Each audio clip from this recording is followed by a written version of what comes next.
Kinumpirma na umano ni Derek Ramsey sa PEP, ang kasalukuyang estado ng relasyon nila ni Ellen Adarna. Ilang linggo nang pinag-uusapan, na naghiwalay na umano ang mag-asawa. Ilan sa mga rason ay malaki umano ang utang ni Ellen Adarna. May 10 milyon umano itong utang. Pinabulaanan naman ito ni Ellen, anya, wala siyang utang ever. Sa mga dati niyang upload sa Instagram, ay sinasabi na nito, na di bali nang wala siyang kaibigan, kaysa uutangan siya at hindi bayaran. Pati mga netizens na nakasubaybay sa aktres, ay hindi naniwala na may utang si Ellen.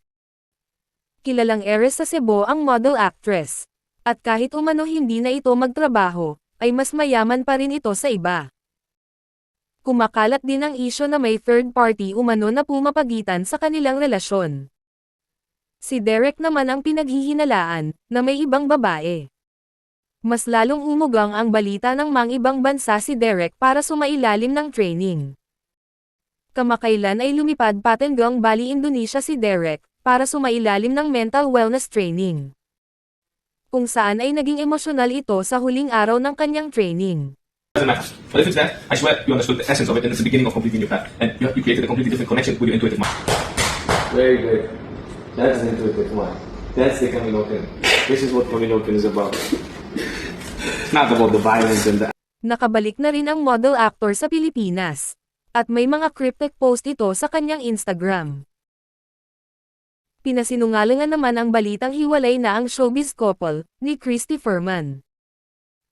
Fake news umano ang kumakalat na balita, at magaling umano magdala ng relasyon si Derek. Kinumpirma din umano ni Derek sa PEP, na hindi sila naghiwalay ni Ellen. Saad ng aktor, ay wag na umano sila sana banggitin ni Ellen, dahil hindi na umano sila artista. Nanatili pa rin palaisipan ng mga netizens, ang shared post ni Ellen sa TikTok. Na you can't destroy the mother of your children and then tell me you're a good father. You cannot destroy the woman who raises those children and then tell me that you are a good father. At saad pa niya na, tinuro ng kanyang ama sa kanya, na hindi niya kailangan ng asawa.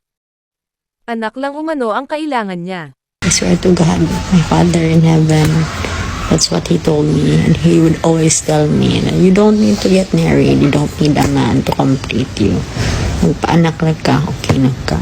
At ang pagkakaroon ng ibang babae ng kanyang asawa is non-negotiable. Kung sino man ang pinariringgan niya sa mga post niyang ito, ang nais malaman ng mga netizens. Cheating for me is the end. Fin. The grand finale.